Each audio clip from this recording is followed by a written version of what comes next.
तर नमस्कार मित्रांनो, तुम्हाला तर माहिती आहे आपलं दररोजचा रूट म्हणजे लई लांब असते. दररोज 150-200 किलोमीटर आपल्याला पळावंच लागते. मग आज काय गाडीला बांधले होते केंड आणि बकेटा, दोन्ही बाजूला 2 बांधून निघालो. ते पहिल्यांदाच भेटलो आपल्या मित्राला, जिगर आहेत आपले चांगले. त्यांनी सबस्क्राईब केलंच होतं, आपल्याला चालूच केले होते बघायला व्हिडिओ, मस्त वाटत होते. म्हणले जाता जाता दुसरे लगेच काका भेटले बघा अजून, कारण ह्यांची पण आपली जुनी ओळख असल्यामुळे त्यांना पण भेटलो. 2-3 गप्पा मारल्या आपल्या चांगल्या चांगल्या आणि मस्त वाटलं बोलून. त्यांना पण म्हणलं चला मग आता जास्त वेळ नाही, मला पण अजून लांब जायचं, येतो म्हणलं. मग काय ती पण म्हणले चालतं या मग नंतर आल्यावर.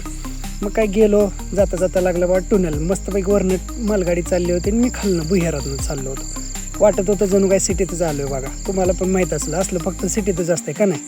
मग काय गेलो, गाडी जरा आवाजच करायला आली म्हणून काय म्हणलं पेट्रोल संपत आले का काय म्हणून गेलो पंपावर. काल तर टाकलं होतं, मला वाटतं 2 दिवसाखाली तर आपण 1600चं पेट्रोल टाकलं होतं.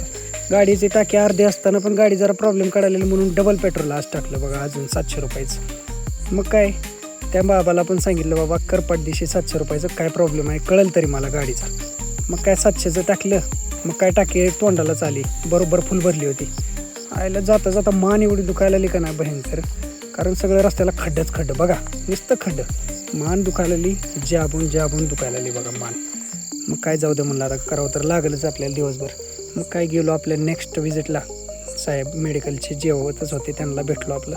ते पण म्हणले बसा जेवायला सोबतच. मग काय त्यांच्यासोबतच जेवायला बसलो.